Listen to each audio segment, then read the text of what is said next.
Muy bien, entonces empezamos. Ahorita estoy maximizando la pantalla, espero que se vea bien. Otra vez vamos a ir a 2 columnas y pues empezamos, ¿no? Ya la parte teórica de aquí de transferencia de calor ya la tenemos. Es lo que hemos estado viendo la clase pasada.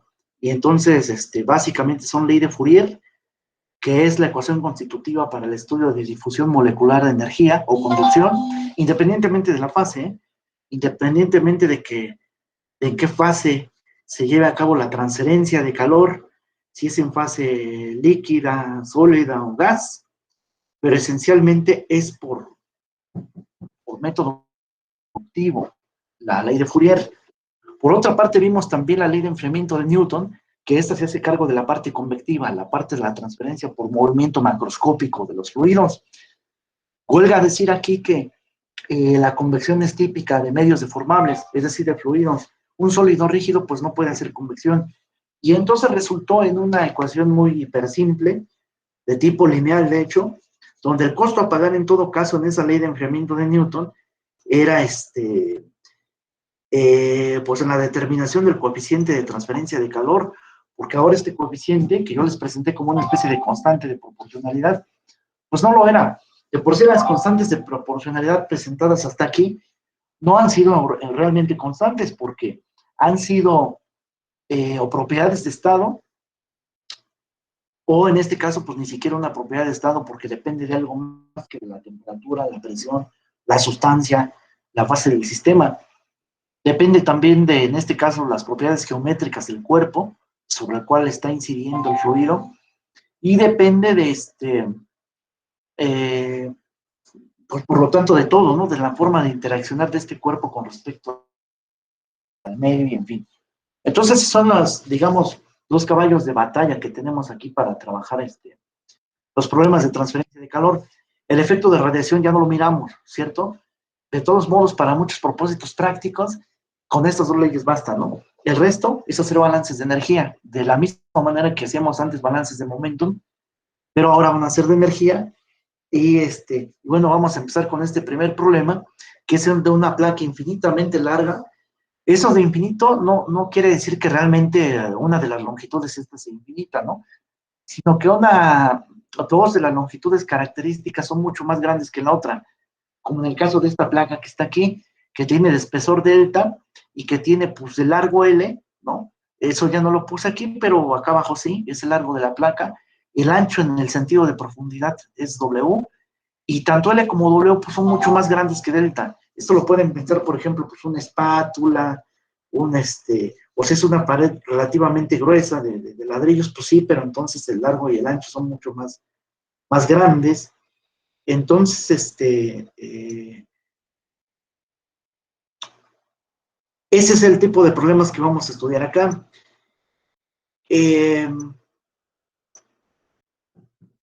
La fuerza de orden, ¿no? La relación de orden entre las temperaturas características de este problema es el siguiente.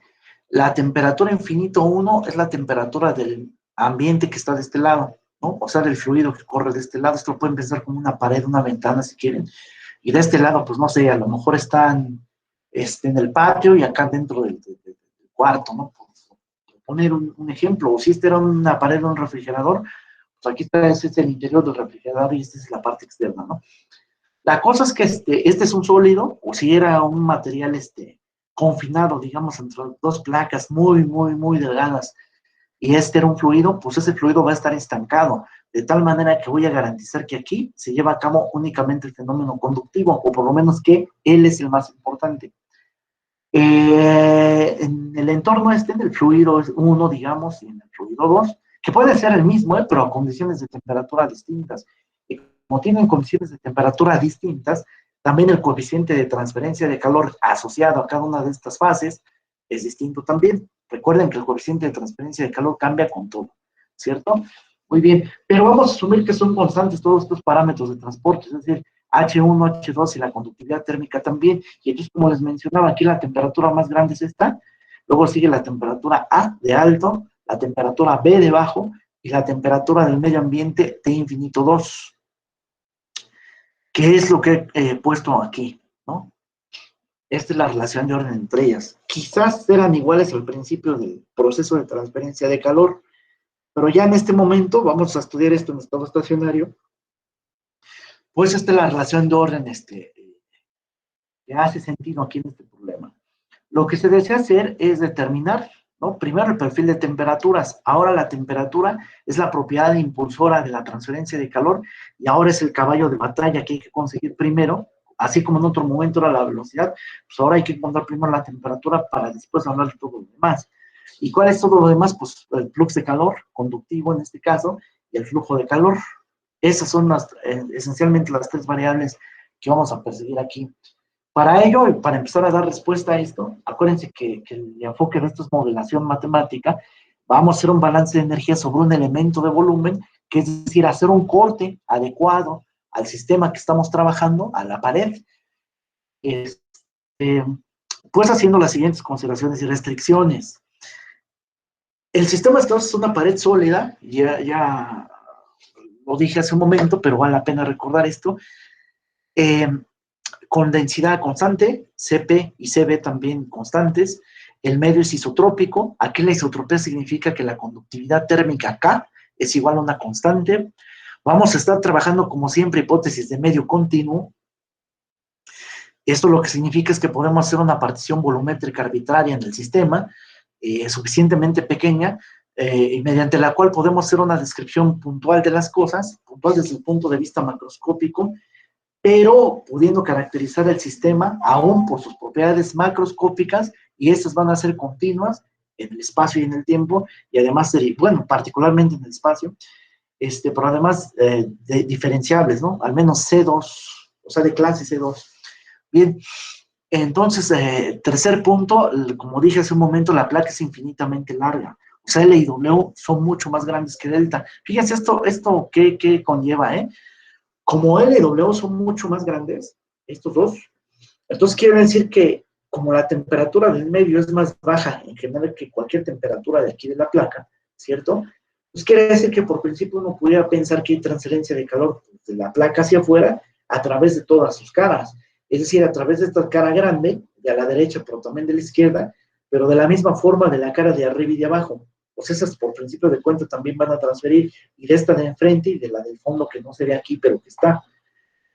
Sin embargo, la diferencia ahí de longitudes características asociadas a cada dirección de las coordenadas rectangulares son tan grandes L y W con respecto a esta otra, que aunque haya transferencia en esta cara, por ejemplo, o en la de arriba, o en la de abajo, o en la del fondo, pero es bien bajitita, porque casi no tienes área de contacto ahí.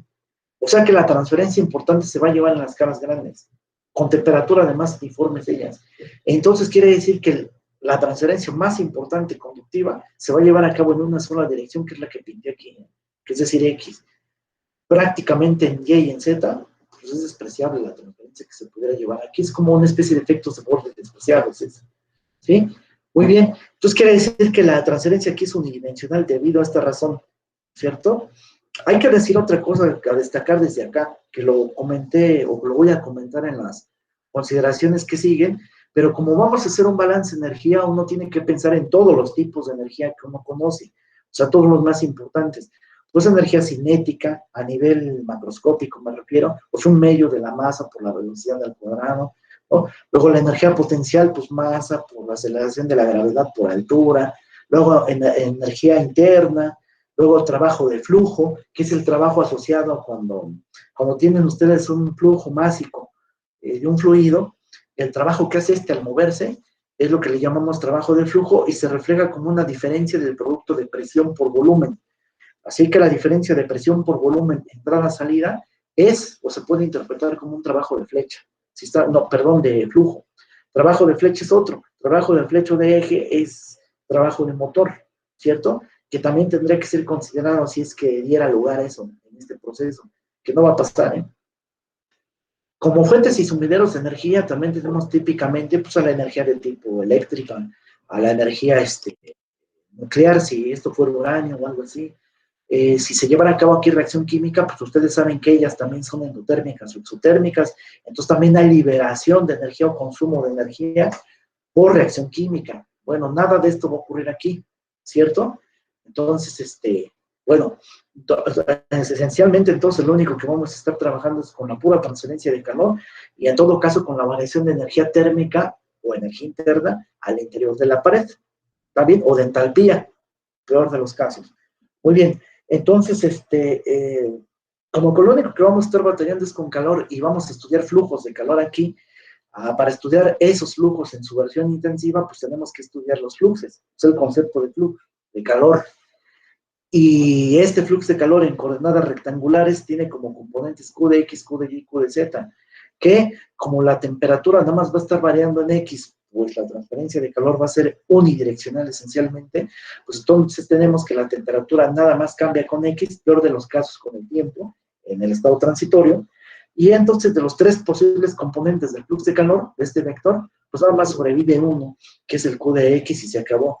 Noten cómo a diferencia de transferencia de momento, aquí la propiedad impulsora, a diferencia de antes que era la velocidad y que era un vector, ¿no? Ahora es un escalar. Y en el flux que antes teníamos, que era el flux de momento, que era un tensor, o es una expresión que se expresaba a partir de una matriz simétrica de 9 elementos, aquí ya nada más requerimos 3, ¿cierto? Entonces esto va a hacer que las cuentas de hecho sean mucho más cómodas, porque aquí ya no hay que dilucidar, ¿no? Con base a los subíndices, qué cosa me está diciendo cada subíndice. Aquí los subíndices únicamente marcan la dirección de transporte y se acabó. Aquí no hay que estar batallando en ubicar qué subíndice me daba dirección de movimiento global o qué de transporte. Pues en este caso no ocurre, ¿no? Solo el único subíndice que ven es el de transporte y se acabó. Bien. Aquí nada más insistir que dado que la pared es sólida, pues entonces el único mecanismo de transporte que va a ocurrir, pues es el conductivo. Aquí no vamos a hablar ni de convección, porque es un sólido, rígido, y tampoco de radiación. Pues acuérdense que la radiación en los sólidos, pues en general es baja, ¿no? A lo mejor de aquí de la superficie de las paredes hacia afuera, pues sí pudiera haber radiación, pero ahorita no estoy interesado en describir esa si es que lo hubiera, ¿sí? Además, nuestro sistema ahorita es la pared, no los alrededores, ¿bien? Ok, entonces sin fuentes ni sumideros de energía significa que las posibles contribuciones eléctricas, pues aquí no hay una diferencia de potencial. Tampoco este es uranio, así que no es reacción nuclear. Este RN significa no, reacción nuclear. Tampoco esto, o sea, este es un componente puro, ¿no? O sea, es un sólido puro, y si era una mezcla, pues está homogeneizada y no reacciona ni nada, pues tampoco hay reacción química aquí, ¿cierto? Lo que había comentado hace un momento, pues no hay energía cinética ni potencial macroscópica, porque para que lo hubiera, necesitaría que existiera un flujo másico aquí. Es un flujo másico de este cuerpo, él necesitaría moverse. Entonces uno sí podría hablar de, muy bien, pues flujo másico multiplicado por la velocidad al cuadrado y eso a la mitad, pues sería un flujo de energía cinética, que el flujo másico multiplicado por la gravedad y por la altura, pues sería una especie de flujo de energía potencial y así, pero como no tenemos flujos básicos, porque este es un sólido y él no fluye, ¿cierto?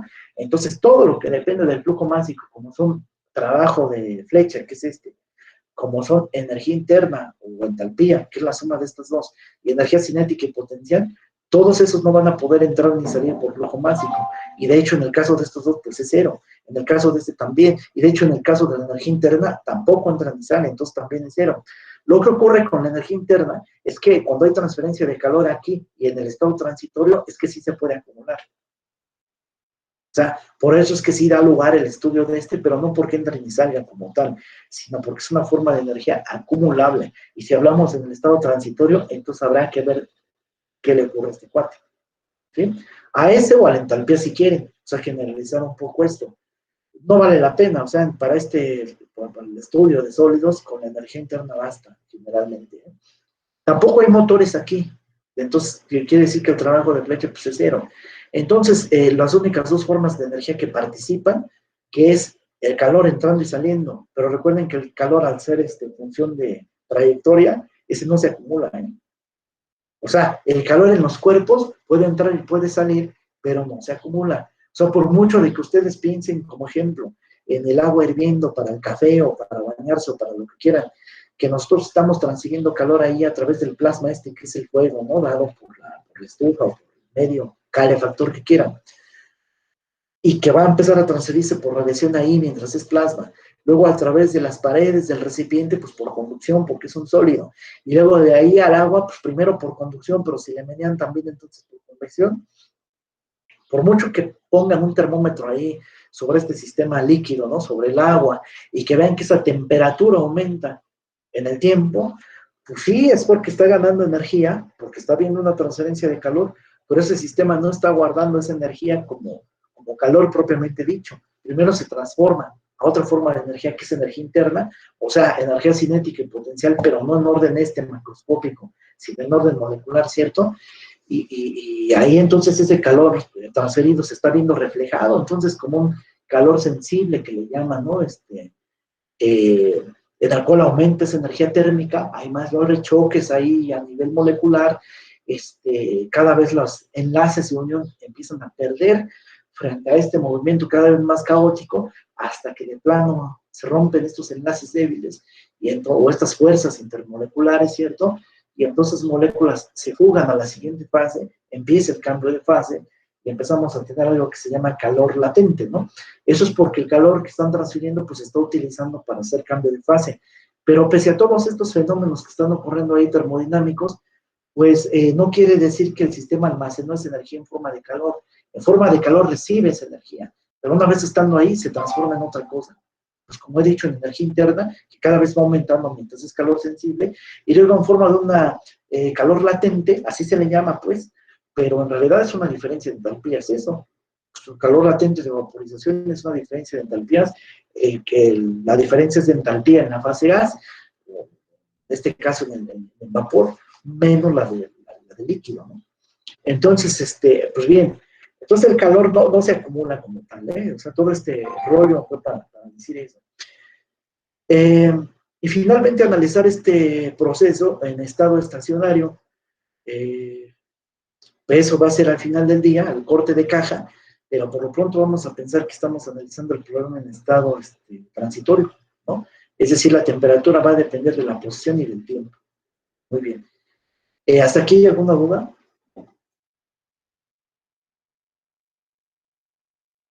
No, profe. No, profe. Muy bien, gracias. Entonces,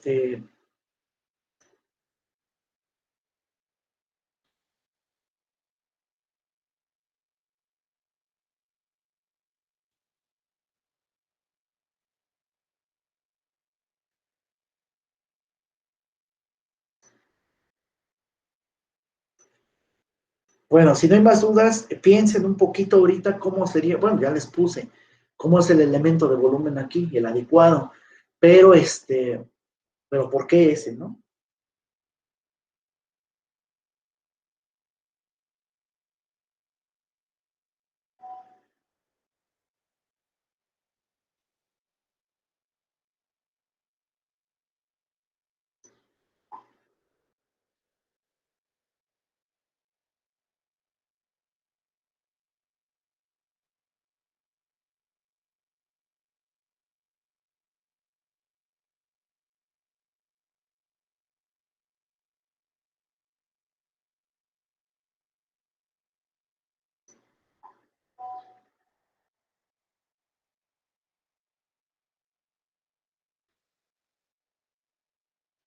Bien, entonces, vean, acuérdense que para efectos de establecer el elemento de volumen, finalmente él es un corte, es una caja negra, pero es una caja negra especial. No podemos tomar a todo el sistema completo como la caja negra, porque justamente queríamos estudiar la variabilidad, al menos de una propiedad dentro de él. Cuando eso ocurre, pues no podemos tomar cajas negras así tan arbitrariamente, digamos, ¿no? Entonces, pero a veces tampoco es que necesitemos hacer un análisis puntual riguroso. Hacemos una especie de combinación entre los enfoques macroscópico y microscópico, que eso es tomar nada más una dirección microscópica, digamos, y las otras dos dejándolas correr macroscópicamente. ¿Cuál es esa dirección? Pues es la dirección justamente en el que la propiedad de estudio, la propiedad impulsora de transporte, en este caso la temperatura, la dirección de la cual depende. Y esta temperatura pues depende de X. Entonces quiere decir que de las tres posibles coordenadas tenemos que hacer un corte justo en esta dirección X, ¿cierto?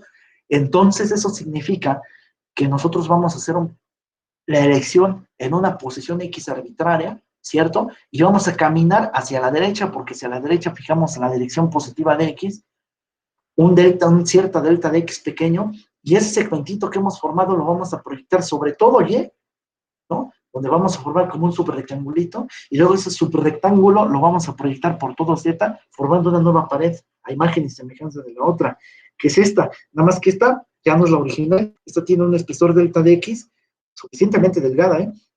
Si esta delta original era ya pequeña, en orden de milímetros, 1 milímetro, supónganse, pues esto ya fue orden de micras, si estamos de acuerdo, o quizás un poco más grande, qué sé yo, pero la cosa es que delta de X, de todos modos, va a tender hacia 0, ¿no? O sea, eventualmente vamos a hacer ese límite. Muy bien, y ya pensado en esto, como todas las temperaturas, o sea, las temperaturas son uniformes aquí, en cada placa, ustedes que se imaginen, a cada X pueden imaginarse pues una lámina, digamos, ¿cierto? De sólido en este caso, y todo es la temperatura constante. Solamente al cambiar de lámina, que significa al cambiar de posición X, pues van a tener una temperatura diferente, ¿no? Por lo tanto, entonces, en esta posición, ¿cierto? O sea, la cara que está en X, digamos, propiamente dicho, es decir, aquí, pues todo eso está a una cierta temperatura que se llama T, valuada en X, vamos a pensarlo así, y del lado derecho, pues toda esta cara de la derecha va a estar a una temperatura valor en X más delta de X, y ahí va a haber un flujo de calor entrando en la dirección X que está actuando sobre esa superficie, que es Q de X, conductiva, evaluada en X, o una de salida, ¿no? En esta dirección, porque fue yo como acomodé la dirección de movimiento global así, ¿eh?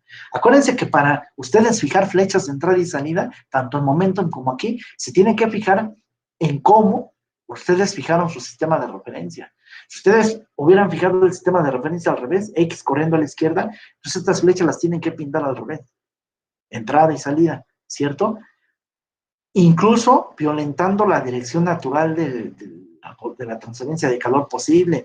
Lo que pasa es que uno elige poner el sistema de referencias de manera a respetar la dirección de transporte, ¿no? O sea, si yo sé que la transferencia de calor se lleva a cabo de izquierda a derecha y que esto es así, porque la temperatura más alta esté A y la más baja esté B, y de hecho la más alta de todas esté infinito 1 y la más baja de todas esté infinito 2, y por lo tanto la transferencia de calor se lleva de izquierda a derecha, ¿no? Como yo ya sé eso, por eso he fijado la dirección positiva X hacia la derecha. ¿Estamos de acuerdo?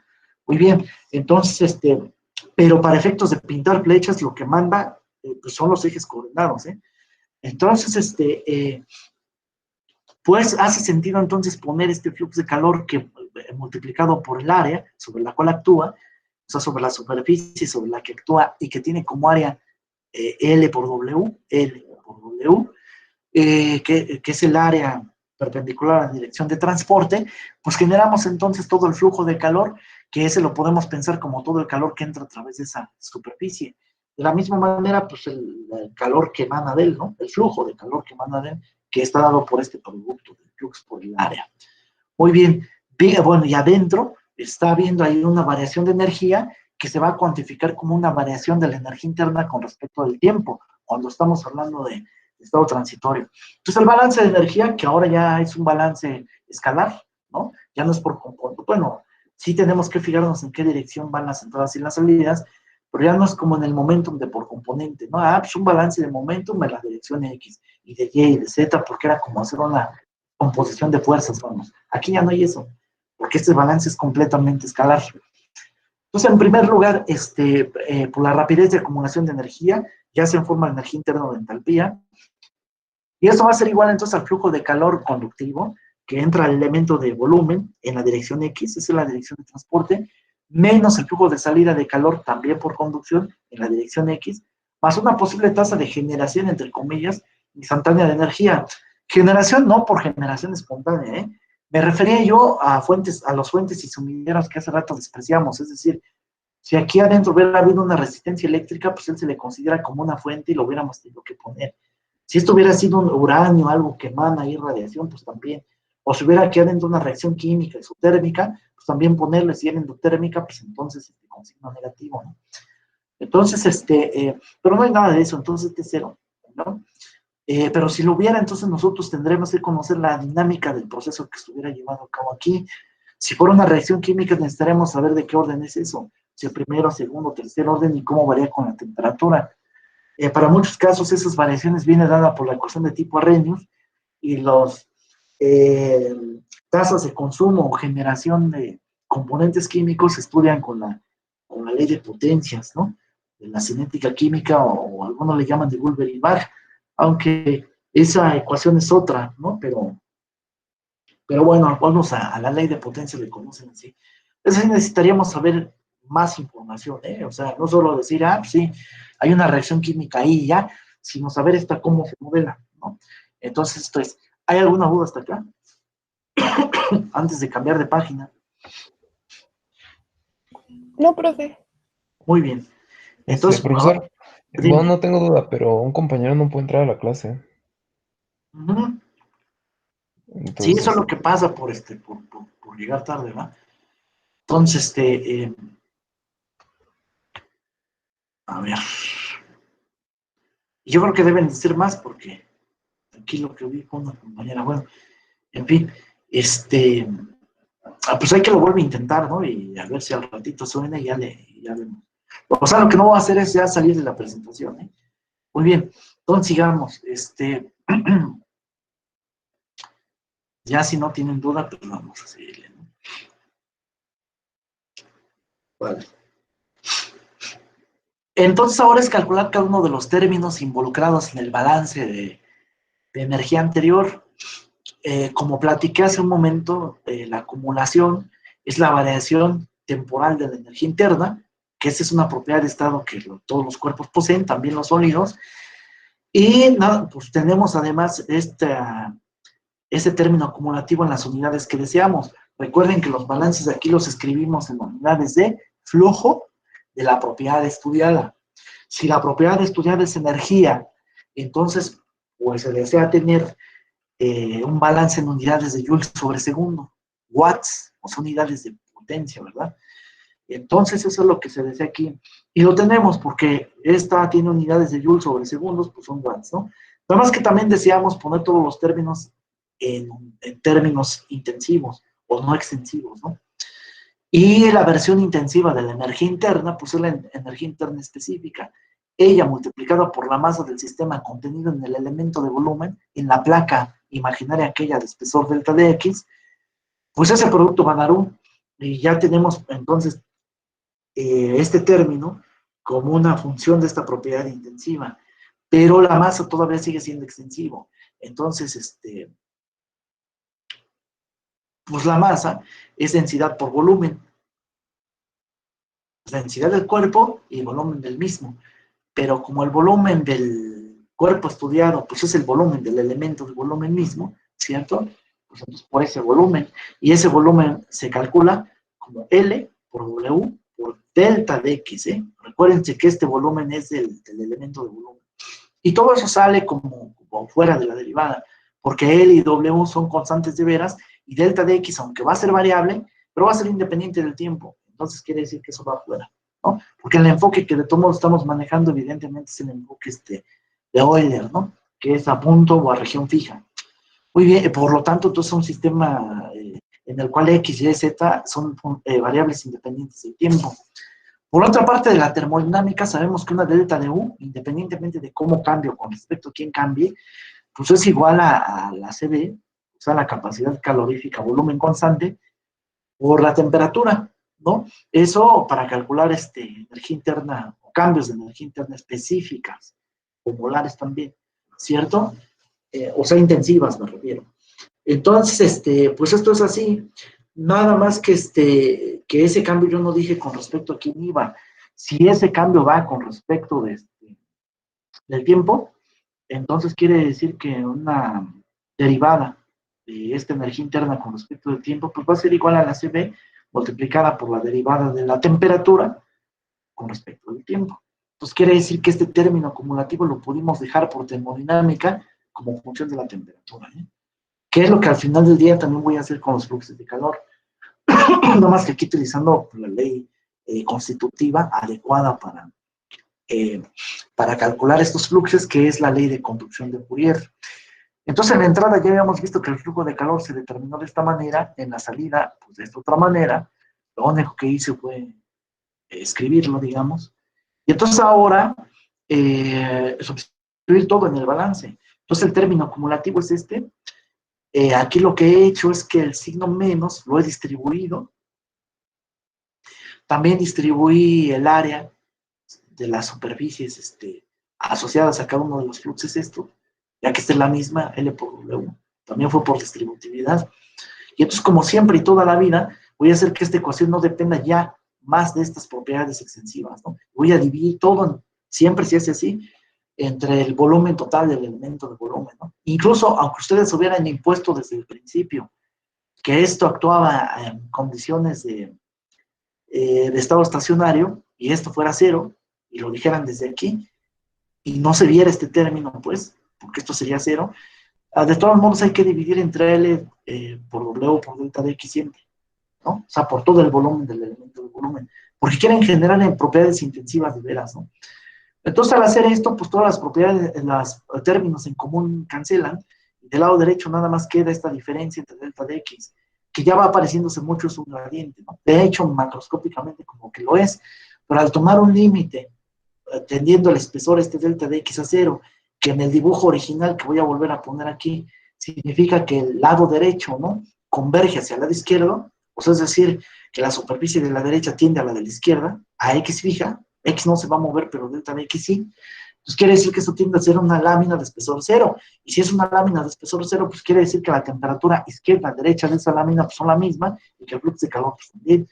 Entonces, bajo esta situación, entonces quiere decir que al aplicar límites aquí sobre toda la ecuación, esta ρ y esta c ve que en el peor de los casos son funciones de la temperatura, sí, pero cuando delta de x tiende a cero, esa temperatura tiende a ser constante y esta también. El límite entra dentro de esta derivada, que lo que acabo de decir, esa temperatura tiende a ser constante en el límite. Cuando aplican este límite delta de x a cero, lo de arriba tiende a cero, porque los fluxos de calor izquierda a derecha tienden a parecerse más y tienden a anularse, y delta de x también tiende a cero. Estoy pensando que en el límite esta cuenta sí existe, y de existir es, de hecho, esa es la definición de la derivada, en este caso parcial, porque la temperatura está dependiendo de dos variables, ¿no? Y Q de x depende de la temperatura. Entonces, por lo tanto, esta termina dependiendo tanto de la posición X, dirección de transporte, y del tiempo. Hasta aquí.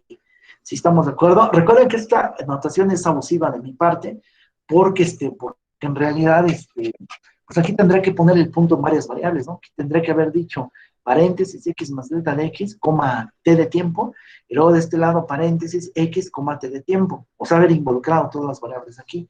Pero estoy manejando la notación de como si fuera una sola variable, realmente por flojera de poner todo lo demás, y ahí sí estoy siendo demasiado abusivo, pero digo a buen entendedor pocas palabras, o sea, entiéndase que en realidad hasta aquí, estas son funciones de dos variables. Bueno, y entonces que al tomar ese límite, pues tenemos por lo tanto esta derivada parcial. Esta es la ecuación diferencial que rige o que gobierna la transferencia de calor conductiva en estado transitorio de la placa infinitamente larga, ¿no? Claro, con Q de X, dada por esta ecuación constitutiva, que es la ley de conducción de Fourier, y que ahora lo que vamos a hacer es sustituir eso en la ecuación diferencial para tener toda la ecuación en términos de una sola variable dependiente, que es la temperatura. Al hacer eso, entonces, esta conductividad, como es una constante, sale de la primera derivada, se multiplica por este signo menos, queda más K, y entonces ahora resulta la derivada de la temperatura. Y entonces sí ya está presto para hacer un muy buen modelo, ¿no? Por lo menos en estado transitorio. Si supiéramos nosotros resolver a estas alturas este tipo de ecuaciones, pues lo hacíamos sin problemas, ¿no? Como aún por el semestre en el que nos ubicamos, puede ser que todavía no sepamos resolver estas cosas, pues entonces mejor consideremos estado estacionario. Esa es la única razón realmente por la cual lo considero así, ¿eh? Entonces, en estado, bueno, y además también tiene interés práctico el estado estacionario, ¿no? Tampoco quiere decir que esto sea indeseable, al contrario. Uno, en términos de procesos, desea estabilizar el proceso, y lo que significa, pues, es que no haya variaciones con el tiempo. Lo que pasa es que esas variaciones son irremediables en muchos de los casos, ¿no? Particularmente cuando tenemos sistemas pues, muy complejos o con una dinámica muy compleja, muy inestables, ¿no? O en procesos que sí sean relativamente estables, pues de todos modos al arrancarlos, ¿no? O sea, en las condiciones de paro y arranque, ahí necesita haber variabilidad en ese proceso de arranque o en ese proceso de paro de las propiedades con respecto al tiempo, o sea, ahí va a haber desestabilización, pero una vez que ya el proceso se encuentra en régimen permanente, pues ahí es donde solemos operar las cosas, ¿no? Digo, sin que esto sea una generalidad, pero suele pasar así, ¿no? Entonces quiere decir que este estado estacionario pues sirve muy bien, e incluso si uno quisiera conocer la dinámica completa del sistema, moviéndose las cosas en el tiempo, como quiera, esto es una cota, ¿eh? O sea, analizar desde el punto de vista teórico procesos en estado estacionario te da una cota para el estado transitorio. O sea, al menos sirve para acotar comportamientos, ¿no? Muy bien. Entonces quiere decir que en el estado estacionario, pues lo que va a ocurrir es que la temperatura, al ser independiente del tiempo, pues esta se anula, o sea, la derivada, o el gradiente, la derivada, ¿no? O la velocidad, digamos, de cambio de la temperatura con respecto al tiempo, pues es cero, ¿cierto? Y entonces, como la temperatura queda como función únicamente de una sola variable, toda la derivada esta, que antes era parcial, se convierte en ordinaria, ¿eh? Y ya en el estado estacionario, pues lo único que nos fijamos es el orden de esta ecuación diferencial, que es de segundo orden, y por lo tanto requiero dos condiciones de frontera. Y son de frontera, ¿eh? Entonces, si me fijo entonces en la frontera de X, ¿no? Porque esta ecuación, vean, es válida para toda X, ¿no? Que se mueve pues, justamente entre 0 y delta, esta delta que está aquí, pero sin tocarlas o sin llegar a ser. Para poder cerrar el problema, necesitas ver exactamente qué pasó en X igual a 0 y exactamente qué pasa con X igual a delta. Porque la ecuación diferencial esta, repito, pues es válida para todo el intervalo abierto entre 0 y delta, abierto. Con este cerramos el problema. Así que todo el problema de valor de frontera, que quiere decir ecuación diferencial, junto con condiciones de frontera, son válidas, ahora sí, para el cerrado, que va desde 0 a delta. ¿Está bueno? Y entonces las condiciones de frontera son estas, ¿no? Que en X igual a 0, pues la temperatura es la que esperan, es la temperatura alta, y en X igual a delta, pues la temperatura es la temperatura baja. Y entonces aquí ya tenemos el problema de valor de frontera o el modelo completo que ahora hay que resolver. Pues para empezar, para calcular el perfil de temperaturas, ¿no? ¿Tienen dudas hasta acá? ¿No? No, bueno, profe, del tema no, pero haciendo un paréntesis, esto de C1 y C2 era lo que se tenía que hacer cuando nos daba 0 igual el término en los problemas anteriores, ¿no? Sí, y es lo que se Ah, tiene que hacer siempre porque, vean, lo que pasa es que cuando tú empiezas a resolver la ecuación diferencial esta, lo que obtienes no es una solución única, sino una ujú, familia de soluciones. Ve, estas son, ahorita lo resolvemos, ¿no? Pero tú ya te ujú, estás adelantando acá y estás tú aquí viendo, pues, en realidad una familia de rectas.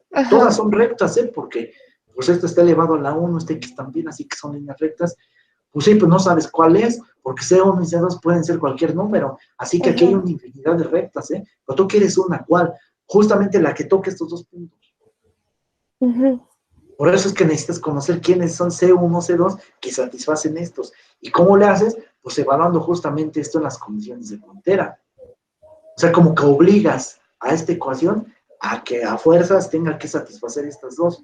Y entonces con eso encuentras la solución particular, es decir, la constante C1 y C2, que va a satisfacer eso. Y entonces la solución terminará satisfaciendo no solo a la ecuación diferencial, sino también a las condiciones de frontera, y ahora sí tendrás una solución única. Eso es. ok, ¿Sí? Ok. O sea, pero entonces esto ya es matemáticas, vamos, esto ya es ecuaciones diferenciales y es nada más resolver el...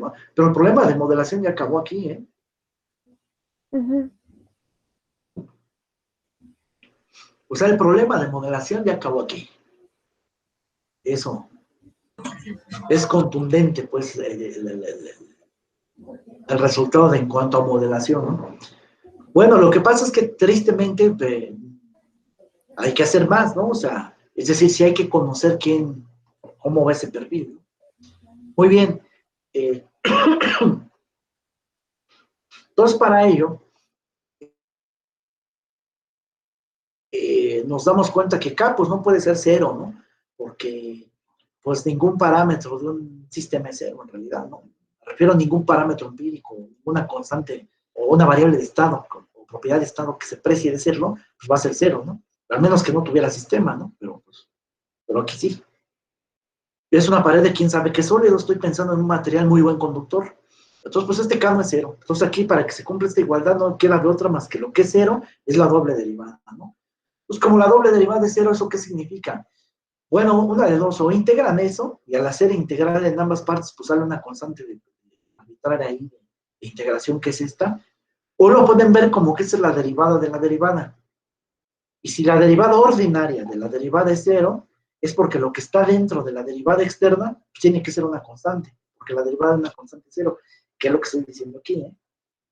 O sea, este resultado lo pueden mirar de dos maneras, o porque integré en ambos lados y salió una constante arbitraria, o porque este lo miro como la derivada ordinaria de la derivada ordinaria, y entonces esa derivada que está allá adentro tiene que ser una constante, ¿no?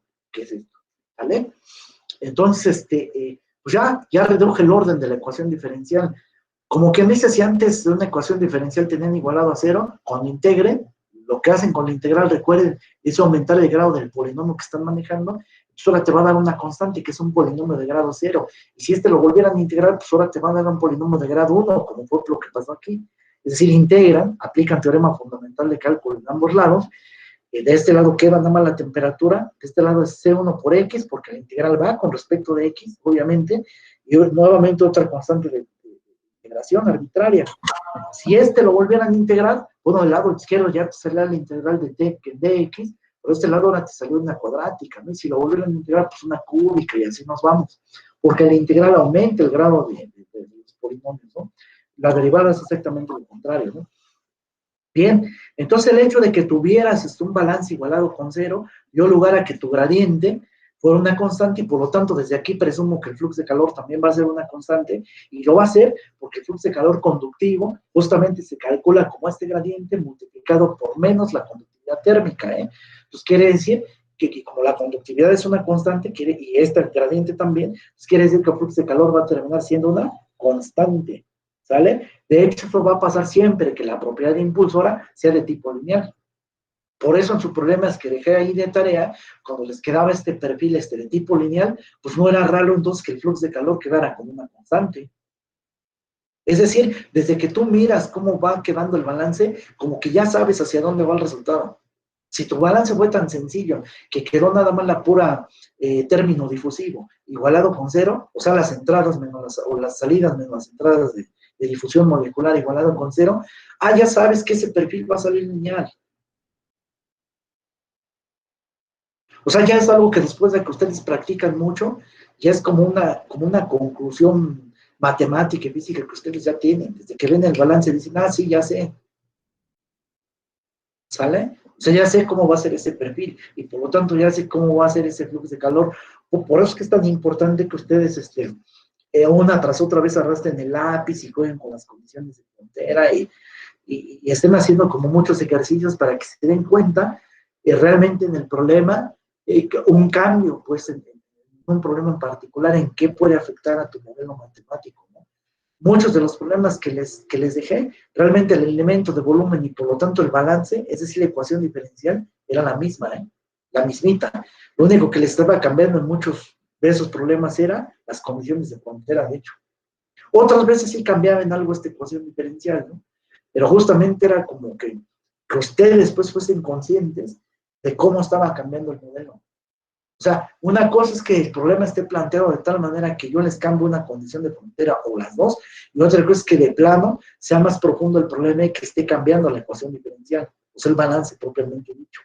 Y eso es algo que espero más o menos hayan captado, pues, después de todos los ejercicios resueltos en clase y de todos los problemas que hicieron ustedes, que fueron mucho más de los que yo hice incluso, ¿eh? O sea, a estas alturas, si hicieron toda su tarea de manera consciente, pues debería de pasar que estuvieran como muy despiertos en cuanto a este tipo de cosas, y que ya tengan como cierto feeling, en esto. De todos modos, aquí el análisis de transferencia de calor sigue persiguiendo lo mismo. O sea, que haya como una ganancia en cuanto a experiencia o en cuanto a criterio, ¿no? De modelación matemática, al menos en fenómenos de transporte, ¿no? Muy bien, sigamos. Entonces, espero que haya quedado claro entonces por qué este perfil termina siendo lineal. ¿Hay alguna duda hasta acá? No, No, profe. profe. Muy bien, No. perfecto. Entonces, sí, también la pueden escribir, recuerden ahí en los comentarios adjuntos, que voy a ver qué está escrito aquí. Digo, aprovechando ahorita el descanso. A ver, ¿todavía hay compañeros que hacen falta por entrar?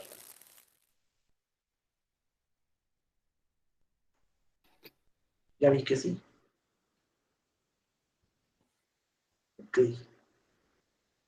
Bueno, si alguien más hace falta, pues desconectes y vuelva a intentar para que me aparezcan aquí sus mensajes, ¿no? Bien, sigamos. Entonces, como les platicé hace ratito, finalmente esta es una familia de rectas que satisfacen la ecuación diferencial, pero todavía no las condiciones de frontera en particular. Para que esto ocurra, pues hay que encontrar quiénes C1 y C2 adecuadas aquí. La solución única a este problema de valor de frontera, ¿no?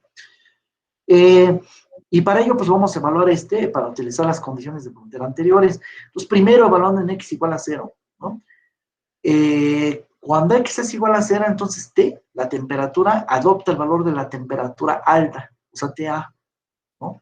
Y por otra parte, bueno, pues sustituimos ahí x igual a 0, 0 por C1 pues es 0, nada más queda C2, que sería igual a TA.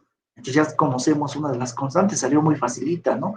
La sustituimos allí, y entonces ahora evaluarlo en la otra condición de frontera, que es decir, en x igual a delta, ahí la temperatura va a valer TB, y entonces ya van a poder despejar de ahí a C1, y con esto conocer entonces la otra constante arbitraria que nos hace falta, que es lo que hago aquí.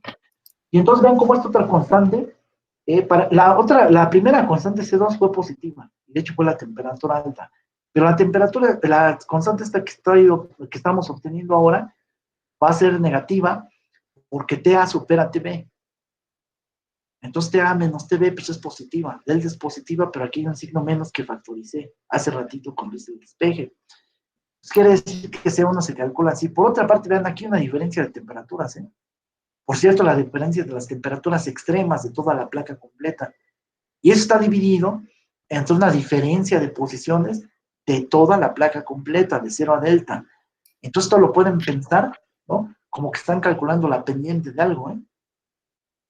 Es decir, si ustedes hicieran una gráfica de temperatura versus posición, donde la posición varía entre 0 y delta, en 0 vale TA, la temperatura, y en delta vale TB, pues como que están calculando entonces la pendiente de la recta que une los puntos de condición de frontera.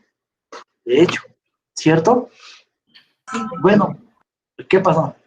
Sí. Veo que por ahí hay comentarios. ¿Tienen alguna duda? Sí, ¿podría volver a decir de dónde sacó ese menos? O sea, en C1 es igual a menos TA menos TB. Pero ¿por qué está este signo menos? Porque ve, esta temperatura cuando pasó del otro lado fue TB menos TA. TB menos TA, luego dividiste entre delta. Pero si haces distributividad, TB menos TA es menos TA menos TB. O sea, si este menos lo multiplicas por cada uno de estos, da lo que esperas, ¿no? O sea, me comí un paso ahí, que fue la parte de distribución. Por otra parte, me están preguntando por una K que desapareció aquí, ¿no? Esta K que luego ya no se vio aquí. Claro, es lo que acabo de platicar, para que esta igualdad se cumpla, tiene que pasar que la doble derivada sea 0. Entonces, de ahí que digo, doble derivada igual a 0, es la ecuación diferencial que estoy manejando y ya me olvidé de K. O como quien dice, esta K pasa la dividiendo, ¿no? Entonces, 0 entre algo distinto de 0, pues es 0. Tienes esta ecuación diferencial, ya sin la K, pues. Y es, por eso es que ya no participó ahí en el resto de las cuentas, ¿no? Muy bien. Entonces, ¿hay alguna otra duda por acá?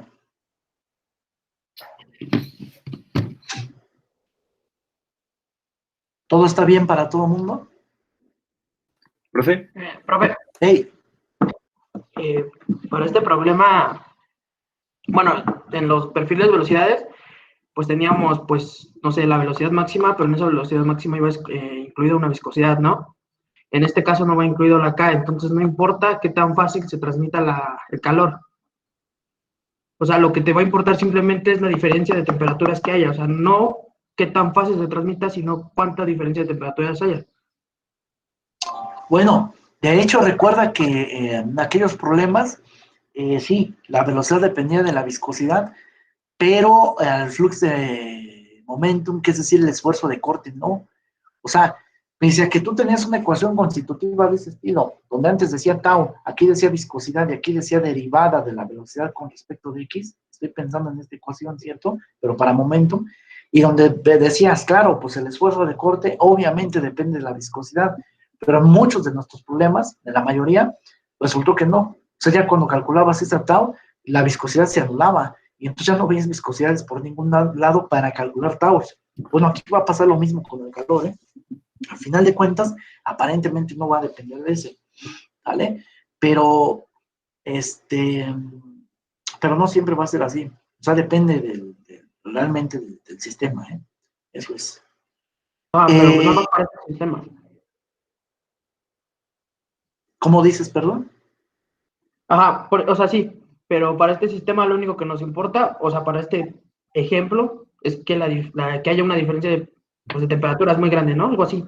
Bueno, eso para el perfil de temperaturas, pero todavía no hemos visto qué pasa con el flujo de calor. Si yo te comenté ya lo que pasó con la viscosidad en el flujo, pero aquí se me hace que va a pasar exactamente al revés. Fíjate, pues sí, fíjate qué cosa. Lo que pasa es que en aquella perfil de velocidades, sí, la viscosidad se veía, pero aquí abajo. Entonces, por eso, cuando calculabas la tau, pues la viscosidad se anulaba y entonces el flujo de momento, o el esfuerzo de corte, terminaba siendo independiente de la viscosidad para muchos problemas, pero aquí es al revés. Como aquí no estamos mirando la conductividad térmica por ningún lado, cuando calcules el gradiente de y lo multipliques por menos K, entonces el flujo de calor sí que va a depender de la conductividad térmica. Entonces, pues es que depende del problema y de lo que estés calculando. En este caso, pues sí, la temperatura, el perfil de temperaturas no depende de esa K, pero verás cómo el calor y el flujo de calor sí, ¿sale? Tal cual uno se imaginaría intuitivamente, ¿eh? Entonces, vean, lo que hago ahora ya para obtener el perfil de temperaturas es sustituir aquella C1 y esa C2 que encontramos, pues en la ecuación, no en esta. Ya TA lo habíamos sustituido, ahora faltaba C1, que ya les dije es como una especie de gradiente de temperaturas o la pendiente de una recta, ¿no? ¿Qué es esto, no? Y entonces, y es esta recta, de hecho. O sea, esta terminó siendo la pendiente de esta recta de aquí. Vean cómo esto tiene toda la carota de una ecuación general de una recta donde esta es la pendiente, con todo el signo, es una pendiente negativa, y esta es la ordenada de origen, ¿eh? Ya ni resulta entonces trabajoso ver cómo va a ser el perfil de temperaturas aquí, pues va a ser una línea recta con pendiente negativa, ¿no? Que se va a calcular su pendiente como una diferencia de temperaturas, acá está la diferencia de temperaturas en el eje de las ordenadas, entre la diferencia de delta de x en el eje de las abscisas, pues es decir, delta, es la pendiente de esta, que está aquí, ¿cierto? La ordenada al origen de este perfil, pues este A, ¿cierto? Ahí en x igual a 0, por ahí va a pasar el perfil, y este es el perfil de temperatura, con esta pendiente, que es esta que tenemos aquí. ¿Sale? Entonces, ¿qué es la línea recta entonces que une las temperaturas extremas? Si quiero yo saber cualquier temperatura intermedia, pues basta con decirme a qué x quiero conocerla esa temperatura, por ejemplo, que a la mitad, ¿no? En delta medios, pues sustituimos ahí delta medios, hacemos una cuenta y vemos qué genera, ¿no?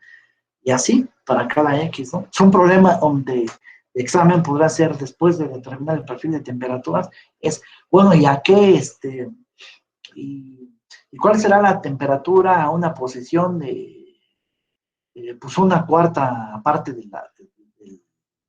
del inicio del espesor de la pared, digamos, ¿no? O sea, la parte izquierda de la pared, ¿no? A una cuarta parte, ¿cuál es la temperatura? Pues entonces nada más es sustituir ahí los valores y ya, ¿no? O sea, sería sustituir un cuarto de delta, ¿no? Y ya. Bien. En términos adimensionales puede ser escrito este perfil de temperaturas como sigue. Pues a esta T restarle menos TA, como he hecho aquí, y luego a todo este menos esta diferencia de temperaturas, pasarlo aquí abajo, que multiplicándolo de arriba por este menos, pues entonces queda como la temperatura, la misma temperatura variable menos TA, y entonces más bien multipliqué este menos por el denominador, y ahora quedó TV menos TA, ¿no? Cada una de estas restas va a salir negativa, ¿eh? Por eso me gusta más poner estos al revés. O sea, si distribuyo un signo menos arriba y abajo, menos 1 entre menos 1, vamos, queda también esta cuenta, y ahora esta resta es positiva, pero es adimensional todo, ¿no? Nótese, como los valores extremos de temperatura son estos dos, entonces quiere decir que esta resta nunca vence a la de abajo, ¿eh? Entonces, esta fracción, además, o esta cuenta, pues, esta división, además de ser adimensional, no es una fracción entre 0 y 1, ¿sale? Porque lo de arriba nunca vence a lo de abajo. O sea, la diferencia de arriba nunca es más grande que la de abajo. De hecho, la diferencia de temperaturas máximas es esta que está aquí, ¿cierto? Y eso va a ser igual a una posición adimensionalizada, vean. Otra vez este está adimensional, otra vez está normalizado, X entre delta se mueve, de hecho, entre 0 y 1, valor máximo que puede tomar este es 1, porque el valor máximo de X pues, es delta, y entonces es valores entre 0 y 1 positivos, valores entre 0 y 1 positivos, adimensionales, es otra forma de escribir entonces este perfil lineal. De manera dimensionalizada, y de hecho en algunos libros a esta resta le suelen llamar por ahí teta simplemente, y entonces sería algo así como teta B, ¿cierto? Y entonces, y a ese cociente total le suelen llamar U. Entonces, como que a todo esto le pueden hacer el cambio de variable U, a este le pueden llamar pues una variable dimensionalizada, por ejemplo, G, y entonces U sería igual a G. Una línea recta ya así, de pendiente 1, ya en ese sentido, o sea, en ese nuevo cambio de variables, y de ordenada al origen, pues 0, ¿no? Entonces, pues un resultado increíble, ¿eh? O sea, ya también desde el punto de vista cualitativo, pues es un resultado muy, muy bonito además, ¿no? Y muy simple, ¿no? Muy simplista. Y tenía que ser porque pues es solamente estudiar la parte conductiva, unidireccional, sin fuentes ni sumideros de energía, en estado estacionario, pues es el problema más súper simple que podamos estudiar o analizar. Muy bien, ahora para calcular el flujo conductivo, lo que tenemos que hacer es pues, obtener el gradiente de temperaturas. Ahora este gradiente es como derivadas ordinarias, por cierto. Aquí lo puse parcial, pero es ordinario. Esto no importa. Las reglas de derivación son lo mismo. Y entonces hay que derivar esto con respecto de X, o si se acuerdan de la interpretación geométrica de una derivada, esta es la pendiente de la recta tangente a la curva o a la gráfica de la función. ¿Sí estamos de acuerdo? Sí, pero la gráfica de la función es una línea recta. Y entonces la tangente, esa línea recta, pues es ella misma, ¿no? En cualquier punto, de hecho. Y entonces la pendiente de esta recta, pues de hecho ya sabemos quién es, pues es toda esta. Así que, sea que deriven esto con respecto de X, que no es nada difícil, pues esto sería 0, y la derivada de X con respecto a ella misma, pues es 1, y va a dar esto, ¿no? Qué raro. Pues sí, pero sea que lo derivas, o sea que lo hagas geométricamente, el resultado de ese gradiente es este. Entonces quiere decir que pues, es lo que tendrán que poner aquí, pero multiplicado por menos K, ¿cierto? Pues menos, por este menos se hace más, con una K entre delta, que es esta cosa que está aquí, y por la diferencia de temperaturas. Como TA vence a TB, esto es positivo, K por ser un parámetro termodinámico es positiva, delta era positiva, el flujo de calor es positivo, lo cual se esperaba, porque la dirección positiva X la fijé justamente hacia donde va la transferencia de calor. Como yo sabía que Q de X se apuntaba hacia allá, se llaman de X positiva, y por eso pues no es nada raro que este flujo salga positivo, y además es una constante, ¿verdad? Y es una constante hipersimple, además de aprenderse. Y ahora sí, con respecto a lo que preguntó el compañero hace ratito, entonces, estos resultados nomás dependen de la diferencia de temperatura. Bueno, depende el propio perfil de temperaturas, ya estás viendo que sí, nada más depende de estos extremos, pero el flujo de calor ya no. Ese sí depende, de hecho, de 3 parámetros importantes. De cuánto valgan estas temperaturas extremas, de la facilidad del material para transferir, que eso se mide con la conductividad térmica, y también del espesor de la pared. Son 3 parámetros, constantes todos aquí, pero parámetros que pueden cambiar si el problema cambió. Es decir, si en lugar de ser una placa de 1 milímetro era de 2, pues eso ya varió el flujo de calor, Si en lugar de eso, pues la temperatura alta de la izquierda era mucho más grande que esta, a lo mejor este era de 20 y este de 10, pero ahora ya estoy a mediodía y entonces ya son 30 grados aquí, pues eso le va a pegar al flux de calor. Y si en lugar de hablar aquí de vidrio, estamos hablando de una lámina de latón o de hierro, de quién sabe qué, pues obviamente no va a ser la misma transferencia. Y todo se está viendo en esta ecuación. ¿Hay alguna duda hasta acá? Todas constantes, eso sí. El flujo de calor dice más, porque el flujo de calor es una propiedad intensiva en el área, o sea, es una propiedad que si vemos esta lámina de frente, o sea, si pusiéramos nuestro ojo aquí y viéramos esta pared de frente, pues veríamos algo como esto, ¿no? Como que estoy enmarcando con la mano toda esa superficie. Pues quiere decir que este flujo de calor en realidad es intensivo en el sentido de que es el mismo en este punto, en este punto, en este punto, en este punto, que puedo agarrar una subregión de esta pared y ese flujo de calor va a ser el mismo, ¿cierto? O una región más grandota y el flujo es el mismo, es intensivo con respecto al área, ¿no? Va a valer lo mismo. Pero si lo multiplico justamente por esta área, entonces voy a obtener el flujo completo, ahora sí como propiedad extensiva, que está pasando a través de toda la pared, que es precisamente lo que vamos a hacer a continuación. Entonces recordar que como todo flux, este se define como entonces la variación del flujo de calor con respecto a la área sobre el cual actúa. En términos diferenciales, pues así. Recuerden que al ser una flux es una densidad de flujo en este caso, de calor. Flujo de calor significa que el calor lo dividiste entre el tiempo y densidad superficial significa que a ese flujo de calor lo dividiste entre área. Nada más que aquí con cuidado, o sea, es decir, analizando las cosas poco a poco, ¿no? Entonces quiere decir que utilizando, digamos, teorema fundamental de cálculo, entonces basta entonces con integrar esto en ambos lados y ya tienes el flujo de calor completo. Como va a ser un integral de área, a final de cuentas, hay que ubicar que pues, este integral se tiene que hacer sobre una superficie que es perpendicular a la dirección de transporte. La dirección de transporte pues es X.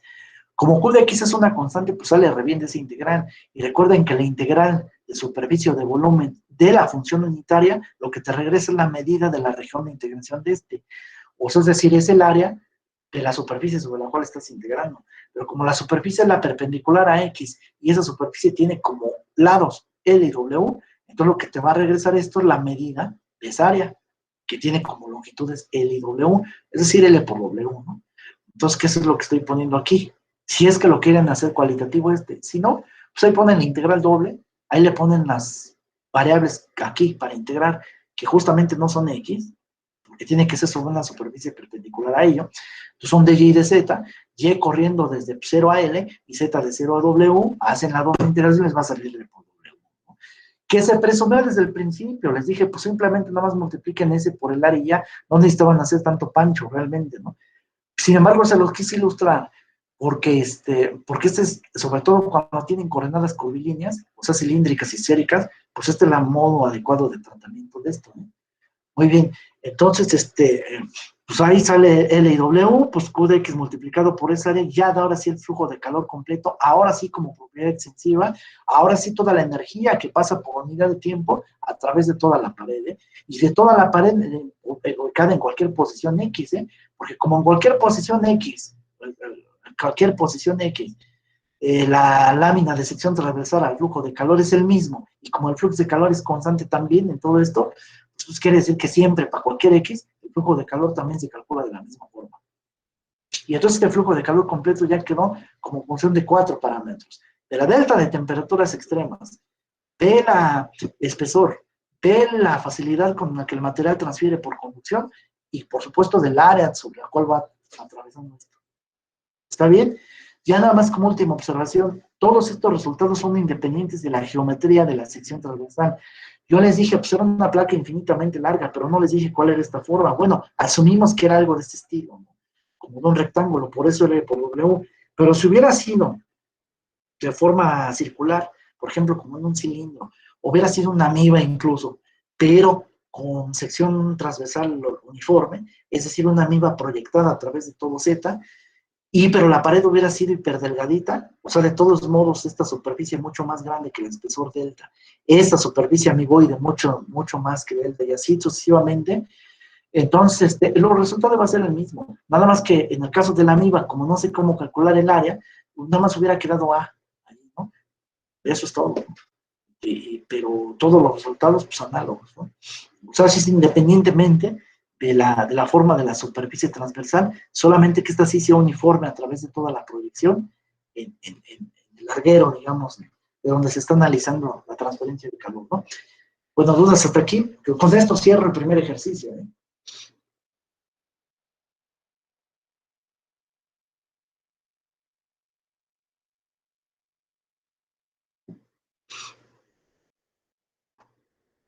¿Dudas? En los comentarios tienen dudas, profe. A ver, muy bien, vamos a ver. Incluso las pueden externar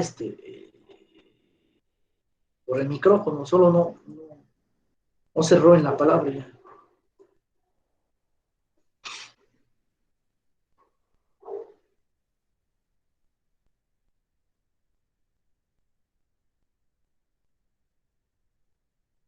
Acuérdense que esto de pared infinita se refería no a que esto realmente fuera de tamaño infinito, ¿no? Sino que haciendo un comparativo, ¿no?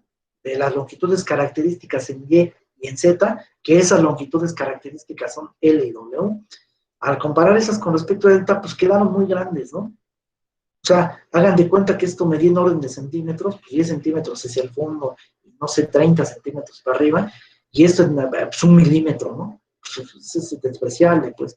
A eso se refiere con infinitamente largo, ¿no? Que son las mismas condiciones que se deberían de respetar si analizara yo otro tipo de geometrías. O sea, independientemente de que esto sea de forma circular o como un triangulito, como un amigo, lo que sea, lo importante es que, pues en ese caso, el radio sea mucho más grande que esta delta, ¿no? Porque en esta MIBA, ¿no? Digamos, su radio hidráulico, no hidráulico, pero no sé, un radio característico, vamos a llamarle así, pues tiene que ser mucho más grande que esta delta que está acá, ¿no? ¿Sí? Y en el caso que fuera un triángulo, pues igual, ¿no? O sea, la longitud característica asociada a ese, pues debe de ser más de la altura, lo que quieras, debe ser más grande que el delta, pero mucho más grande. Eso significa infinitamente largo. ¿Vale? O si fuera una de tipo polinomio, pues que la apotema mucho más grande que que el delta. Eso es infinitamente largo. ¿Dudas hasta aquí?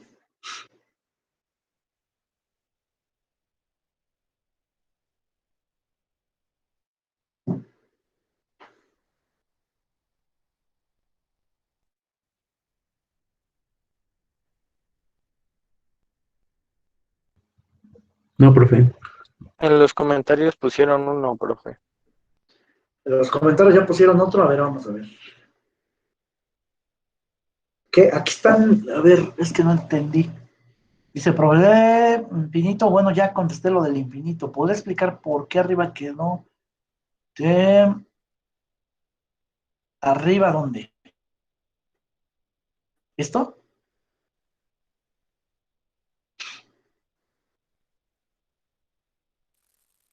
Sí, creo que sí se refiere a eso, mi compañero. Bueno, miren, o sea, recuerden que una vez que obtuvimos el perfil de temperaturas, esta era una familia de líneas rectas, y que lo que hicimos es finalmente evaluar esta ecuación en cada una de estas dos. La primera evaluación fue hiper simple, porque ahí se vio luego que esto colapsó a cero, y esto fue TA, y por lo tanto C2 fue TA. Fue una temperatura y además la más alta, ¿no? Entonces ya tienes en realidad la ordenada al origen de esta línea. Falta sacar, pues de hecho, la pendiente. Y aquí podemos ver que la interpretación geométrica de C1 es la pendiente de esta línea recta, ¿eh? Entonces, cuando nosotros evaluamos aquí en delta, entonces, pues esto va a quedar delta y este va a quedar TB. Luego TB menos TA se divide entre delta y con eso obtienen C1. Entonces, C1 es TB menos TA entre delta, pero pueden factorizar por ahí un menos 1 y eso queda entonces menos TA menos TB entre delta para explicitar que realmente esta pendiente era negativa, ¿eh? Y esta pendiente es justamente la que está acá. Y es la pendiente de esta recta, que es el perfil de temperaturas, y entonces lo que dices es que realmente el perfil de temperaturas es una línea recta que une las dos condiciones de frontera, o sea, la temperatura alta y la baja. Por eso a rato un compañero decía, pues mira qué curioso, como que este perfil de temperaturas nomás depende esencialmente de las dos temperaturas extremas. Bueno, de eso también del espesor, en realidad, ¿sale? Pero es una función de X, o sea, de dónde calculas esa temperatura, ¿no? Entonces es una variable, y lo mismo que esta temperatura que está aquí, que te permite predecir cuál sería la temperatura al interior de estos, ¿no? Fíjense. Entonces, pues ya ahí obtenemos este valor de M, ¿no? Gracias, profe. Muy bien.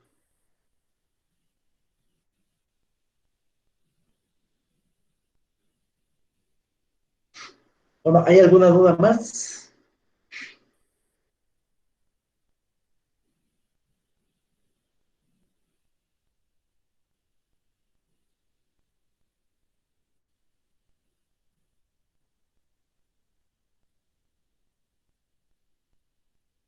Bueno, digo, a manera como de conclusión deberían de ver que,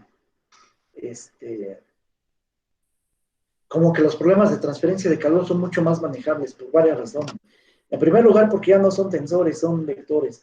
Segundo lugar, porque casi siempre nada más vamos a estar viendo con difusión molecular. Bueno, ya también en el momento, pero ahí eran tensores para empezar, ¿no? Tercer lugar, que siempre imaginarse perfil de velocidades es más difícil que perfil de temperatura. Como que uno desde termo, desde preparatorio y demás, es uno más, hasta desde la vida cotidiana, vamos, es uno más acostumbrado a manejar cosas que tienen que ver con la transferencia de calor, ¿no? O sea, procesos, ¿no? Entonces no es tan difícil de ver, ni desde el punto de vista físico ni matemático. Quiere decir que realmente este es el parcial más sencillo de todo el curso, ¿no? Entonces, y si se entendió ya después de que hicieron la tarea más o menos cuál va la mecánica de los balances, esto ya debe de parecerles súper simple, ¿no? O sea, ya va mucho más cómodo, ¿no? Espero que esto sea así. Bien, entonces después de ese comentario, amo que se considerara el siguiente sistema de paredes compuestas. ¿Cómo esto es así? Va a seguir habiendo dos fluidos extremos y ahora hay varias paredes, por eso se llama paredes compuestas aquí. Yo puse 3, pues por abrir boca nomás, pero pueden ser más, ¿no? O menos, podrían ser 2. De hecho, el análisis que voy a hacer a continuación es una generalización de lo que acabamos de estudiar, ¿no? Pues no se pudiera hacer una pared de asbesto, pudiera hacer una pared de metal ahí, bronce, luego de este lado le pusieron otro recubrimiento, a lo mejor era fibra de vidrio, ¿no? Esto tiene especial interés pues, en la industria química, porque cuando ustedes hablan de procesos que involucran transferencia de calor, y muchos de ellos lo hacen así, destilación, absorción, pues también evaporación, en fin, absorción, ¿no? Todos ellos, ¿no? Van a requerir intercambiadores de calor ahí, y una de las cosas típicas, si son intercambiadores de calor, es que a veces, sobre todo cuando ustedes están suministrando energía a esos procesos, pues es que las paredes estén enchaquetadas, ¿no? O sea, guardar la energía ahí, o sea, que tengan recubrimiento para evitar la pérdida de calor ahí. ¿Qué pasó? Yo no te digo nada. Dime, ¿qué pasó? ¿Qué pasó? Es que no te escuché.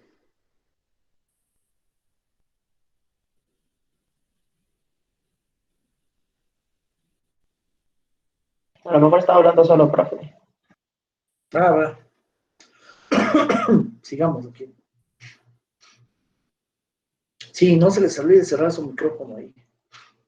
Muy bien. Entonces, como dije, esto en la industria química tiene muchos usos, ¿no? En hornos, pues, obviamente quieres, guardar la mayor cantidad de energía acá adentro y que tampoco llegues y te recargues ahí, que te quemes, ¿no? ¿No? Entonces, o que se funda ahí las paredes del horno, ¿no? Pues, obviamente todo ese tipo de proceso está pensado en ser diseñado, construido con materiales cerámicos o adecuados, pero todavía además a veces poner recubrimientos encima para evitar disipación de calor innecesaria hacia el entorno, ¿no? Entonces el estudio de estas paredes compuestas es importante en ingeniería química y en general, ¿no? En las ingenierías. Entonces vamos a pensar, les digo, para abrir boca, que tenemos 3 paredes aquí, diferente material. Si es el mismo material, pues en realidad era una sola pared, ¿no? Entonces, ¿qué tengo? Latón y latón y latón y todo el mismo, o sea, la misma composición y todo, pues como que ya nada más me hice el pato, ¿no? Y entonces, porque era una pared más gruesa, en todo caso sí se puede estudiar. Pero si son materiales distintos, o que este es distinto y estos dos son iguales, pero que hay una distinción, por lo menos ahí, pues sí vale la pena mirar una generalización de lo que habíamos estudiado anteriormente. Cada uno de estos materiales que tiene una conductividad térmica distinta también tiene un espesor distinto, no tiene por qué ser el mismo. Si fueran iguales o un par de ellos iguales, tampoco es problema. Sin embargo, ahora sí voy a estudiar también la transferencia convectiva. Hace un momento no lo hice, porque para estudiar convección, recuerden que ya tenemos una ley muy bonita que se llama ley de enfriamiento de Newton. Y la ley de enfriamiento lo que te dice es, imagínate por ahí un fluido, ¿no?, que formó una pared a imagen y semejanza del sistema que estés manejando, del sistema coordenado. En este caso, como son placas rectangulares, pues en este caso también es una pared tipo placa rectangular, donde entonces en esta parte punteada ya alcanzaron la temperatura infinito 1. Quiere decir que ya no va a haber transferencia de calor de esta línea punteada hacia acá, porque las temperaturas ya son las mismas aquí. Pero en esta pared de fluido sí va a haber transferencia de calor desde T infinito 1 hacia donde está T0, por convección ahora, o sea, por movimiento global. Recuerden que esto es un fluido, y este también. Entonces tengo 5 capas en total. 3 conductivas, que son las intermedias, y 2 convectivas. La relación de orden entre las temperaturas es la misma. Temperatura infinito 1 es más grande que T0, T0 más grande que T1, T1 más grande que T2, T2 que T3, y T3 que T infinito. El espesor total delta 1, delta 2, delta de 3, le voy a llamar delta nada más, a la suma de esos. Los parámetros de transporte, ya sea convectivos o conductivos, ¿cierto? Los coeficientes de transferencia de calor y las conductividades térmicas van a ser constantes, diferentes entre ellas, pero constantes. La relación de orden entre las temperaturas ya la he puesto aquí, y lo que deseamos calcular o hallar es una expresión para calcular el flujo de calor total desde acá, desde este punto inicial en este fluido hasta este punto que está aquí. Toda la transferencia de calor que se lleva aquí, bueno, en realidad desde esta línea punteada hasta esta línea punteada, desde aquí hasta acá, quiero calcular el flujo de calor completo, pero ese flujo de calor deberá ser dependiente únicamente de las temperaturas extremas, es decir, de temperatura infinito 1 y 2. No quiero ver en esta ecuación de calor que vamos a tener temperaturas intermedias, solamente las extremas. Y eso sí, puedo mirar los parámetros de transporte que yo quiera, ¿no? K1, K2, K3, H1, H2, no me importa, ni que delta 1, delta 2, delta 3, eso no interesa. Porque estoy asumiendo que estas cosas las conozco per se. ¿Está bien? Entonces, a eso vamos, ¿eh? Hallar entonces un flujo de calor completo de acá hasta acá, que dependa de todos los parámetros de transporte si quiero, pero solamente de las temperaturas extremas T infinito 1 y T infinito 2. Muy bien. Bajo las condiciones de operación de estado estacionario, el flujo unidimensional también, y y sin fuentes ni sumideros de energía, ¿no? Hasta aquí.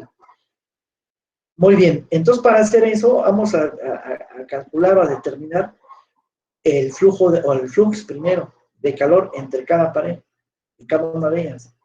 Para la primera pared imaginaria de fluido, ya sabemos que ahí lo que rige es ley de enfriamiento de Newton, pues eso lo pongo.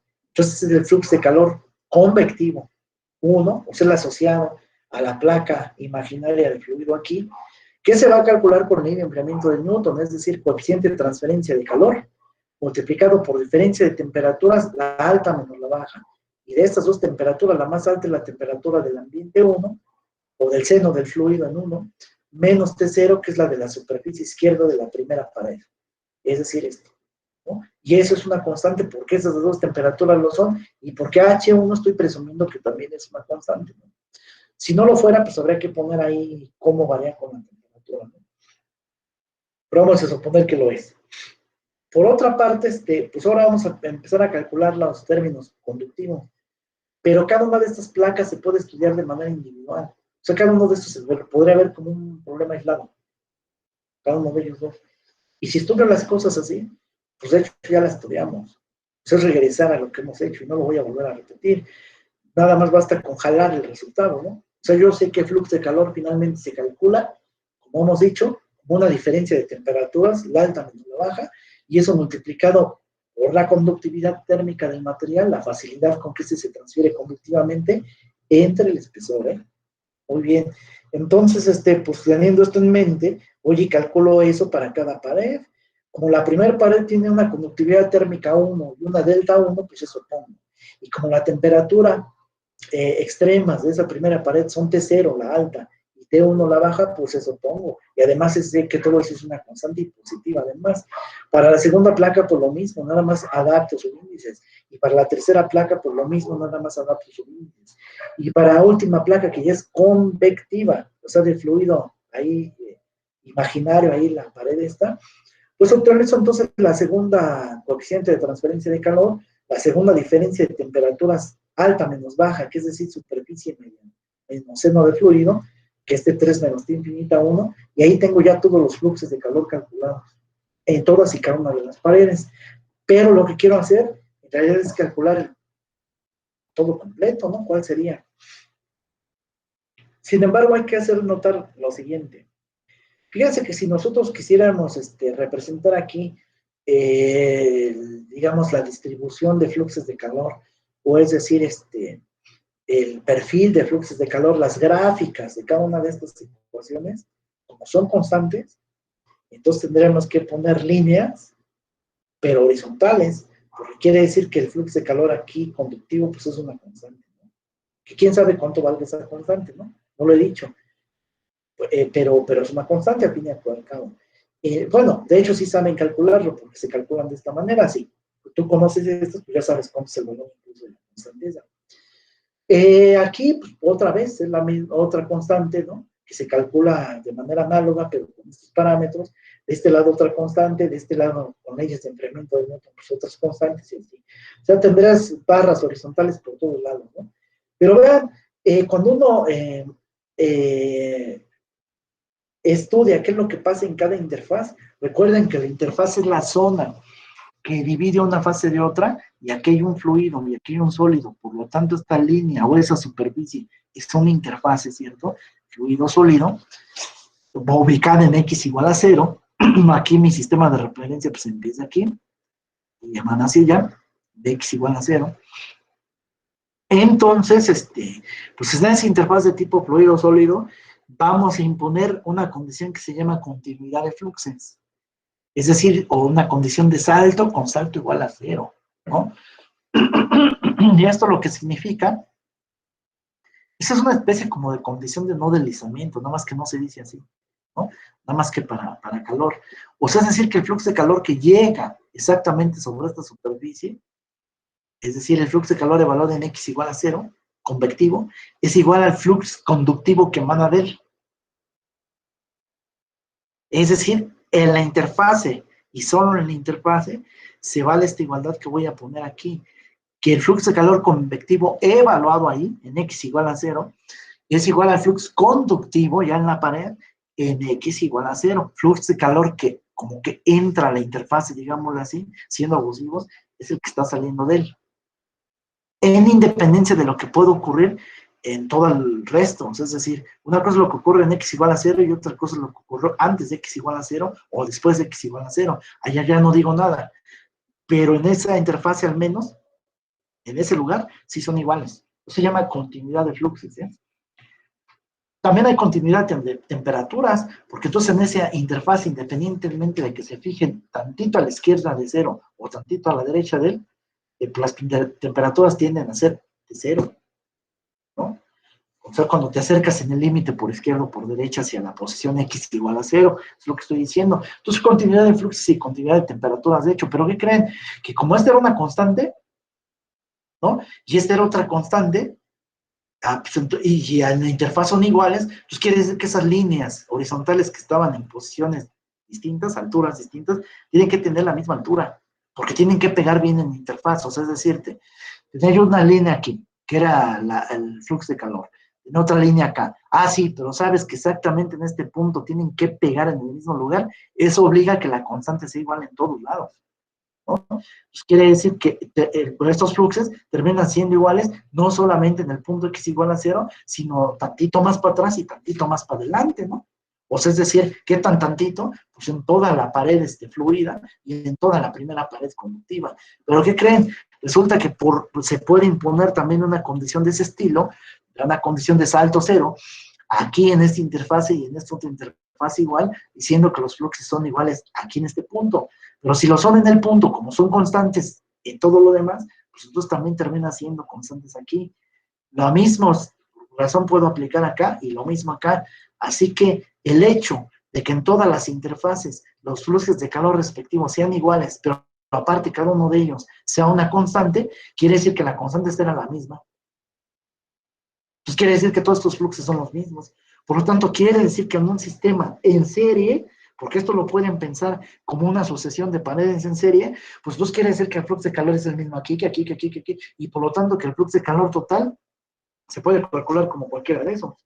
Bueno, ok, pero yo no quiero fluxos, yo quiero flujos. Ah, muy bien, entonces en lugar de calcular fluxos, calculamos flujos. ¿Cómo? Ya vimos desde hace ratito que nada más era multiplicar por el área de sección transversal sobre la cual estaba actuando ese flujo.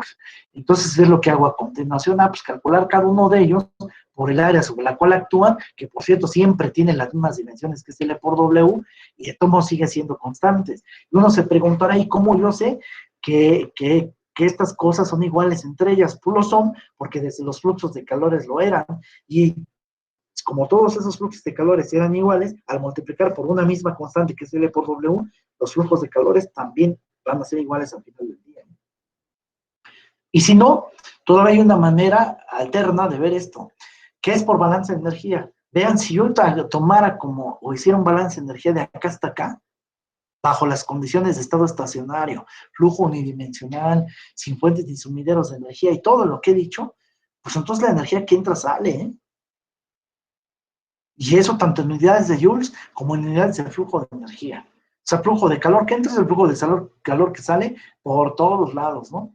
Si eso es así, pues entonces los flujos de calor terminan siendo lo mismo en todos lados.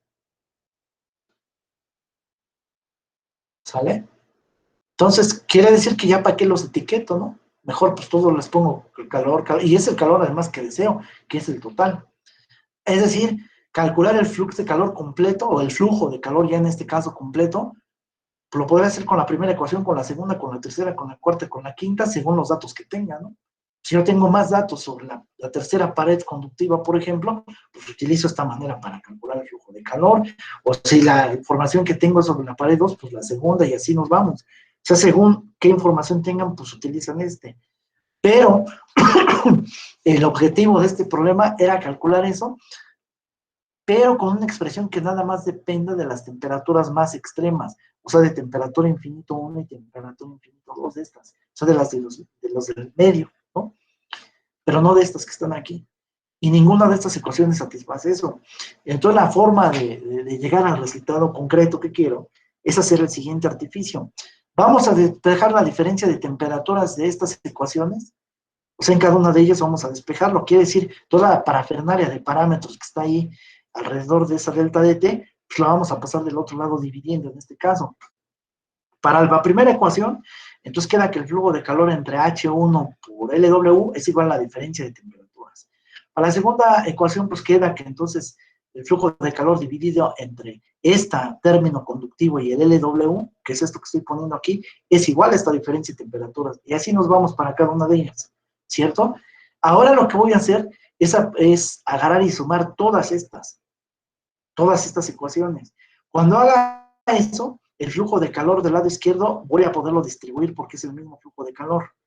Pero en la derecha va a pasar lo siguiente, van a tener una suma que se les llama este tipo de sumas telescópicas, que es cuando los términos interiores a la suma se van anulando. Y eso es lo que va ocurriendo aquí, porque esta menos T0 sumado algebraicamente con este T0, pues anulan. Luego este menos T1 suma con este T1, pues anulan. Menos T2 más T2 anula, menos T3 con T3 anulan. Y entonces al hacer toda la suma ya quedaron las temperaturas extremas, que era lo que yo estaba persiguiendo. Una ecuación para calcular el flujo de calor total que involucrara nada más a las temperaturas más extremas, independientemente de que para ello tenga que pagar el costo de calcular todo este parametraje que está ahí metido. ¿Sí estamos de acuerdo?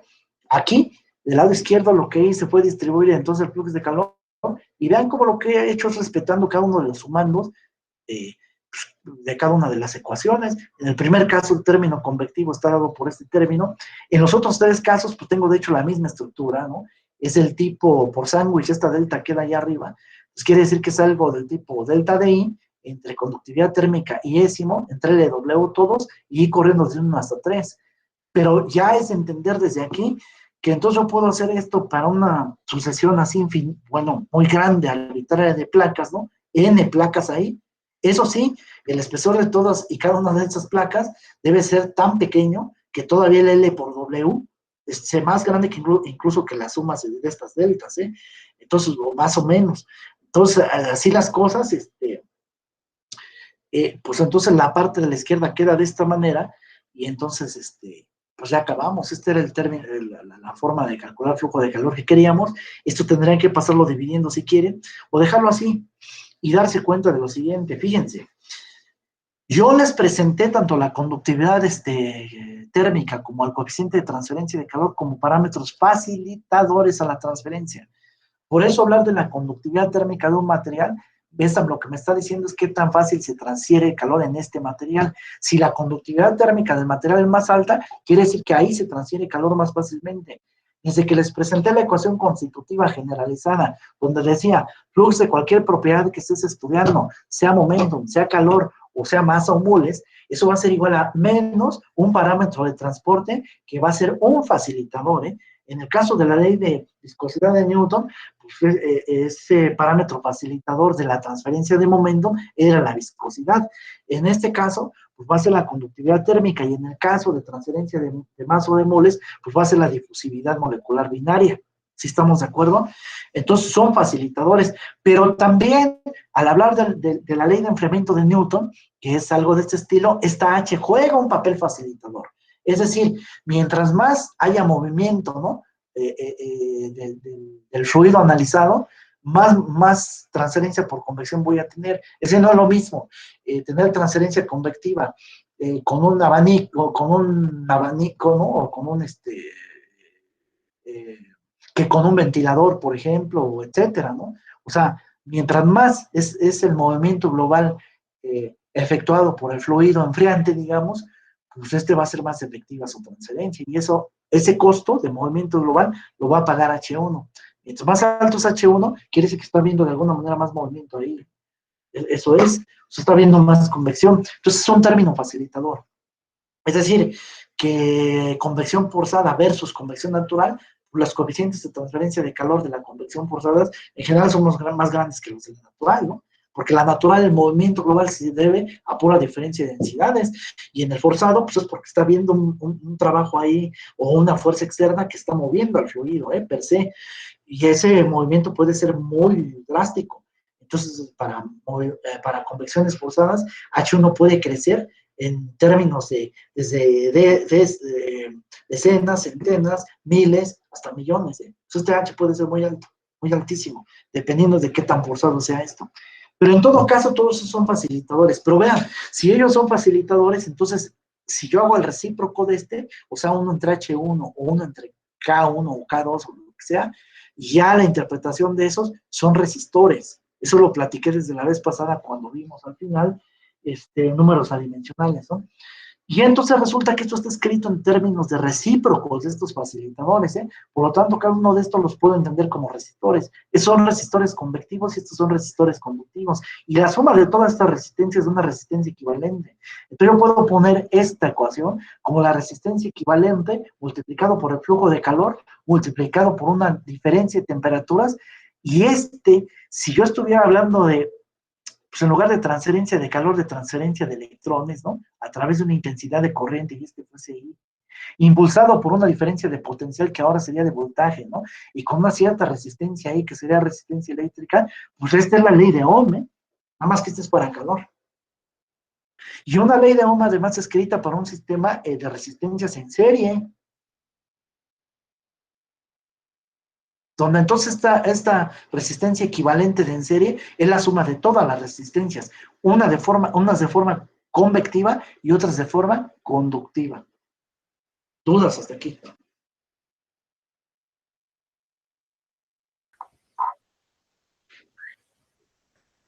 No, profe. Muy bien. Entonces, aquí quién sabe qué pasó con, con la letra A, ya vi, pues es que fue la impresión, ¿no? No importa, aquí lo que reescribí fue la ley tipo ¿eh? Es eso que está ahí. Entonces, así, salió muy fea. Pero entonces ustedes hasta pueden, ya en abuso de analogías, pues pensar realmente este sistema de paredes compuestas realmente como una serie de resistencias en serie, acopladas en serie, donde estos puntos, ¿no? Representan en este caso temperatura, ¿cierto? Con una intensidad de corriente, ¿no? Es un flujo de calor que se mueve desde la temperatura alta hasta la baja. Esas temperaturas son como el voltaje, digamos. Esas es como las resistencias que se calculan, como aquí hemos dicho, y la suma de todas las resistencias, pues una resistencia global o total, que es la resistencia equivalente. Pues quiere decir que nosotros podemos calcular las cosas tipo ley de Ohm. Eso haciendo una analogía a lo que pasaba en electricidad, ¿no? Pero si más bien quiero verlo desde el punto de vista de fenómenos de transporte, todavía esta ecuación puede ser escrita de un modo, un tanto diferente. Desde el punto de vista de fenómenos de transporte, dejen ahora factorizado por distributividad también esta LW. Esta LW va a salir y va a estar aquí puesta aquí abajo. Entonces el LW, el área de sección transversal que está dividiendo, ahora pasa multiplicando del otro lado. ¿Sale? Y a toda esta suma que está aquí, que quedó, la voy a pasar dividiendo. Haciendo eso, ¿no? Entonces va a quedar lo que estoy poniendo acá. ¿Vale? O sea, la W multiplicando la diferencia de temperaturas, toda la parafernalia que quedó de lo que antes eran resistencias, pues divido acá abajo, y otra vez vuelta a la maquinita, ¿eh? LW, pues es el área de sección transversal a la dirección de transporte. Pero cada uno de estos que eran resistores, suma de resistencias, digamos, al hacerle otra vez el recíproco, o sea, el recíproco de lo que antes era como la resistencia equivalente, ¿no? Ahora sale pues un término facilitador otra vez. Porque si ustedes le aplicaran sándwich a cada uno de estos, como que tendría la contribución de H1, ahora sí directamente proporcional, y de las K también. Entonces ese término que quedó, uno entre todo esto, es un término facilitador. Y si lo mero uno con un poco de cuidado, pues como que ya recordó a H, ¿eh? Es como un tipo de ley de enfriamiento de Newton. Sí, pero es un tipo de ley de enfriamiento global. O sea, que involucra todas las paredes. Este tipo de ley de enfriamiento ya no nada más es convectiva, es conductiva también, e involucra todas las paredes compuestas. Entonces, pues otra forma de aprenderlo, ¿no? Entonces, o la fórmula a la que llego es un tipo ley de Ohm, o llego a un tipo ley de enfriamiento de Newton con un coeficiente que se llama, de hecho así, coeficiente global de transferencia de calor, que involucra todas las paredes, conductivas y convectivas esta vez, y con un área de sección transversal de W, y con unas unidades de U, por las que esperan, las de H, ni más ni menos, ¿eh? Y con esto entonces acabamos este segundo ejercicio. ¿Dudas hasta aquí, compañero?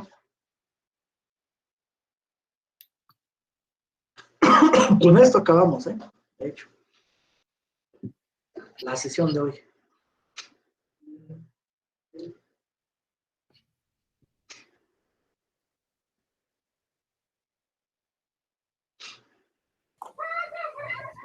Creo que no hay dudas, profesor.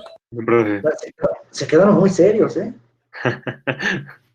Se quedaron muy serios. Profe, Miren, no hay duda. La ley de un profe. Profe, ¿Cómo? no, yo le digo que no es duda, solo quiero aclarar, donde dice calculando el flux de calor para cada zona de transporte, creo que nada más se equivocó, en el último le puso T infinito 1 y creo que es T infinito 2, ¿no? Completamente de acuerdo con usted, compañera, gracias. Sí, Entonces, nada. simplemente lo vamos a resaltar ahí y ustedes ya lo corrigen a la hora de pasar sus notas, ¿está bien? Yo ahí en su archivo que les manda al rato, pues les pongo así corrector, así amarillo y ya. Pues ustedes ya saben, y una notita, ¿no? Ahí, pues ustedes ya saben a qué se refiere. Gracias, compañera, sí. ¿Algún otro comentario, compañero? Que ese mismo está acá, ¿no? Ahí sí lo puse bien, creo. Pero aquí, pues. Sí, estuve viendo todo porque pensé que yo estaba mal, pero no. es nada más en esa parte. Sí, ¿verdad? Está bien. Compañeros, ¿alguna otra duda o comentario?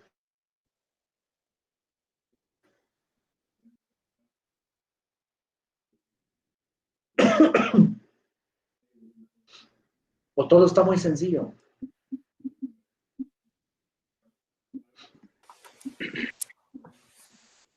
Miren, nada más hacer un comentario extra. Realmente esta ecuación se puede hacer con n capas, o sea, tantas paredes como quieran conductivas. Regularmente, pues son dos convectivas en el extremo, ¿no?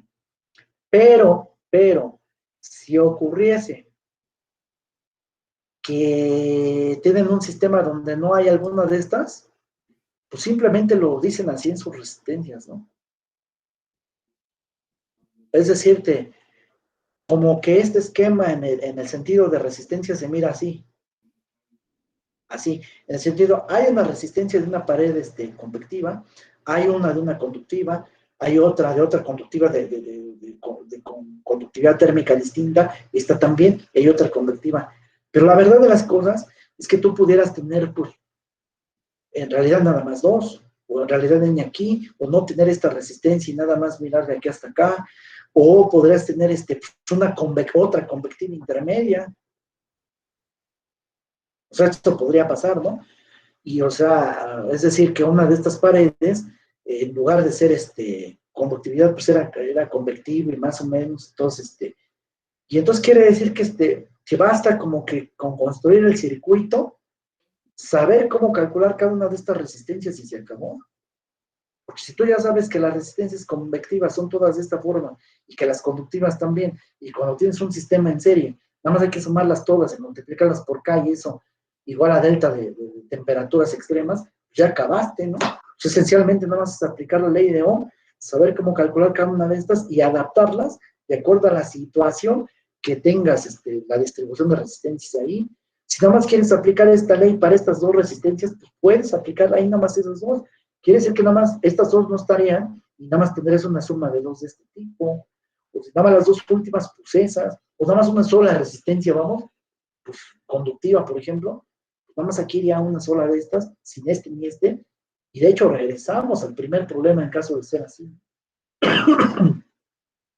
Es decir, esta ecuación la puedes adaptar de acuerdo a cómo construyas tú tu sistema en serie, y esa sería la idea ya para problemas prácticos o con valores numéricos, que más bien ustedes ya nada más sepan ensamblar, digamos, el diagrama calcular cada una de estas y saber qué les conviene, porque claro que en un problema de estos pues va a haber muchas incógnitas.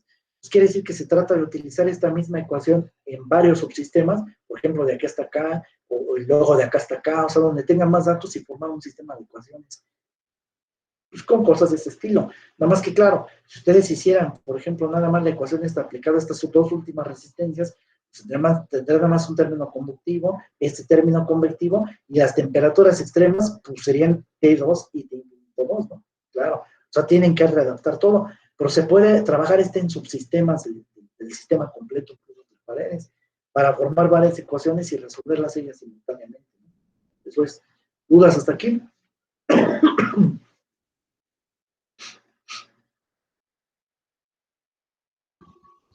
No, profe. No, profe, todo bien. No, profe. Excelente. ¿Qué vamos a hacer mañana? Pues repetir todo esto, pero en coordenadas cilíndricas. Es decir, mañana vamos a analizar una pared cilíndrica, pero con transferencia radial. Ahora va a ser un cilindro así como una tubería, con transferencia radial ahora de adentro hacia afuera. Que eso a los ingenieros químicos es como que lo que más nos interesa. Y luego el siguiente problema es hacer paredes compuestas de ese estilo. O sea, es decir, realmente una sucesión de tubos concéntricos, uno sobre otro, y eso es lo que vamos a revisar el día de hoy. Eso es lo que haremos. Que de hecho, pues es esto, ¿no? Estudiar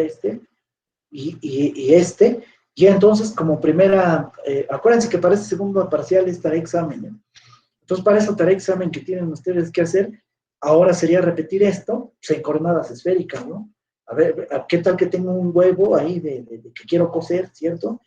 Pero bien esférico, a lo mejor era de tortuga, no sé qué tipo de huevos serían así muy esféricos, pero entonces quiero coserle, ¿no? La transferencia en este caso ya al revés, nosotros vamos a pensar que va del centro hacia afuera, ¿vale? Y entonces ahí tengo la yema, tengo la clara, tengo la cáscara, tienen paredes compuestas, ¿no? Entonces, entonces eso es lo que ustedes van a analizar, o sea, como el mismo problema, primero para una esfera sola, para una cáscara de esfera sola, ¿no? Y luego paredes compuestas esféricas. Ese va a ser un primer problema para ustedes de examen, ¿no? Muy bien. ¿Hay alguna duda hasta acá? Entonces, por eso como que es muy importante que todo esto se entienda muy bien, pero una vez viendo esto el día de mañana, ya tienen realmente para ir haciendo ese problema, ¿no? O sea, ya tienen información necesaria. Y prácticamente ya nada más me quedaría por revisar el problema de la letra de ampliamiento y con eso termino el segundo parcial, es decir, el siguiente miércoles, jueves a más tardar, yo estaría dándole fin al segundo parcial. Así es. ¿Dudas? Ok. No, Porque No, es muy pues, importante. Dime, dígame. Habían comentado en el grupo que pues hoy se iba a practicar lo del examen. ¿Lo del examen? Ah, que le vamos a poner fecha, ¿no? Ah, lo del primer examen todavía, ¿ah? Ajá, Ajá. pues hay que hacerlo. Además, déjenme, quito la grabación aquí, ¿no? Porque si no, acuérdense que todas las cosas negativas se hablan ya en privado.